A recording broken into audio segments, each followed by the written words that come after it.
All the parts of being an indie author, figuring out a good way to actually promote my books has consistently been the one element I've struggled to figure out. And that makes sense because how do you explain an entire narrative in quick, bite sized format that's easily digestible to a social media audience without resorting to memes and CapCut edits? I don't really know the answer, but here's the deal.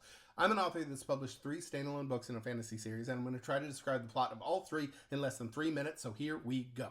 We kick off with Frostbitten, which features a dipshit tryhard named Tomas, a baby soldier who's convinced hard work and dedication leads to success, but of course no one cares, so he ends up going to the ass end of an icicle to guard a village stuffed chock-a-block full of lava, magic steel, and burly miners who want him gone nearly as badly as readers want them to smooch. Tomas tries to figure out why this place is spooky, everyone gets mad. He tries to figure out why everything's getting chillier, everyone gets mad, but in kind of a weird, suspicious way, he and the burly miner decide to go on an adventure to figure out why thermometers are freezing, whether they can do a 5K in temperatures just south of an ice cube's nipple, and whether the spooky things living out in the cold dark are friendly or nah, and that leads to Extraction. And where Frostbitten took place at the tippy top of the world, Extraction takes us down to the dangly bits of the continent to a place called Vedici, which is basically what you'd get if you combined Venice with that smug asshole who took one econ class and wants to explain why his nipples get hard whenever anyone says the words free market. There we meet Aldo, an ex-con with daddy issues and the ability to make metal jiggle so long as it's not a lot of metal and it's super close to him, who absolutely positively in no uncertain terms wants to do crimes anymore.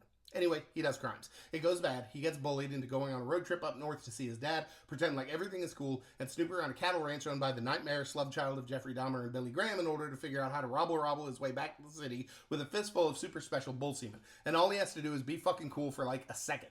Anyway, he fails to be cool for like a fucking second. The ranch owner does some heinous shit, and Aldo has to figure out how to get back with a pocket full of semen and all of his working limbs, and that takes us to Ranger, which introduces us to Jaina, a blacksmith with impulse control problems whose twin brothers get drafted, her impulses are not controlled, and she becomes a ranger. Think Robin Hood meets Captain America meets an angsty teenager. She's cool as a ranger, her brothers come home, so all she has to do is hang out with Antoinette, an artist with almost as much talent as she has money and definitely under no circumstances smooch on that girl.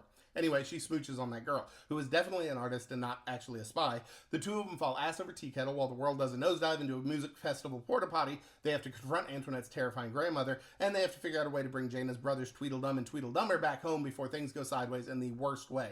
And look, any keyboard jockey with an iPhone and a shit-eating grin can hop on here and tell you that their books are, as the kids say, on fleek. But these books are indeed on fleek, and you can hop over to Goodreads to see people say exactly that. Well, not exactly that, I'm paraphrasing.